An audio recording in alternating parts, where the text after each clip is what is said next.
Sure. Let's bring in the President of Somalia. He's joining us from London. President Sheikh Mohamud, it's very good to have you with us on Al Jazeera. Thanks for speaking to us. You're coming to us from that conference that's being held in London, that international conference, in fact, on Somalia. Just first of all, give me your top priorities for that conference, what you're going to be talking about, what you're bringing to the table.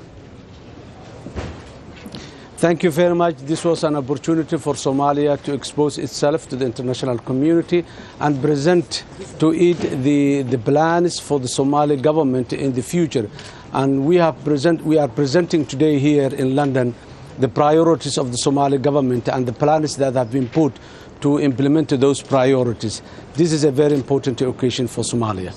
And these priorities are what? These priorities, the top of it is the security. We said we have the six-pillar policy framework, which we call the foundations of new beginning for Somalia, whereby the sixth pillar indicates the priority areas for the Somali government. And on top of it, security is the first priority for that. And today, among other priorities, security is the top one that we are presenting here in Somalia, how the government of Somalia defines the problem of security and how the Somali government also defines the solution for those security problems, and presenting and putting on the table the plans for the way forward for the security and the stabilization program for Somalia in the mid-term and the medium term and the long term. Okay, Mr. President, how exactly do you restore security in Somalia when your government effectively doesn't have control over the entire country? So how effective can your government be when it comes to this very important issue of security that concerns your people as well? And just the other day, we saw that bomb by Al-Shabaab go off in the capital. You're right, but you remember for the past 22 years, the transitional federal governments for the past 8 years remained in Mogadishu.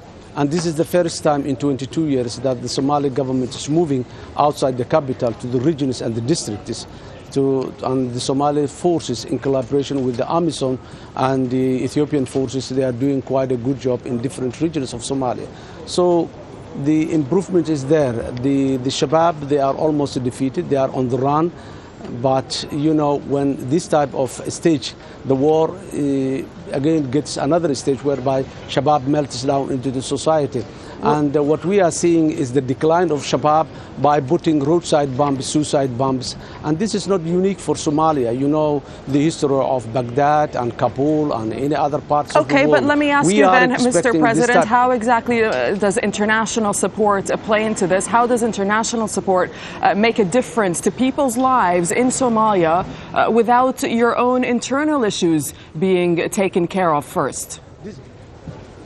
No, this is a time the Somali government is asking that the international community has been doing good work for Somalia for the past 2 decades. This is a time we are asking the international, we will do the work by ourselves, but we need the support of the international community. Somalia has established security, professional security forces and security institutions. That's in the process. There are challenges in the way forward, but we have the main one, which is building the security forces on one hand and continuing the fight against Shabab on the other hand.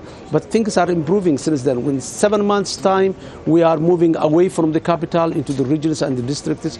But this is, we will continue to this, and we are expecting that we will never say that there are no challenges the way forward. But we believe that this is the right time that Somalia overcomes those challenges, and by the end of the year, we are expecting that the situation and the ground at security level will be totally different than as it is today. We understand another issue that you will be tackling at this conference, Mr. President, is the issue of rape in Somalia. We hear horrific stories of rape and sexual violence against women committed by your police, your military, the militias in Somalia. What are you doing to not just talk about this issue at the conference, but actually to address this issue and eliminate it?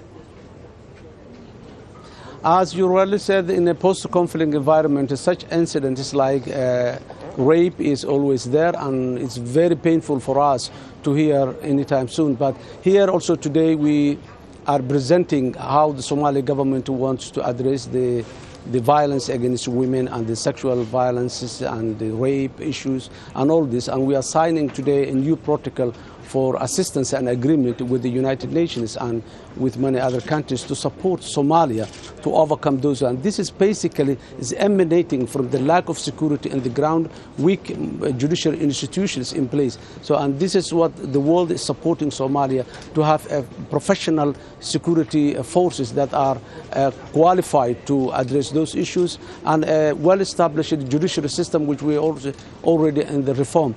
So it's part of today's opportunity for Somali government to get the international support in addressing those serious issues inside Somalia. Well, let me ask you then about the international support, because what exactly is the interest here for the international community to continue putting money into Somalia? And of course, you have those critics as well that come out and say that countries like Britain, where this conference is being held, are doing this because they have a self-interest in Somalia, potential lucrative business deals for the future, potential oil deposits.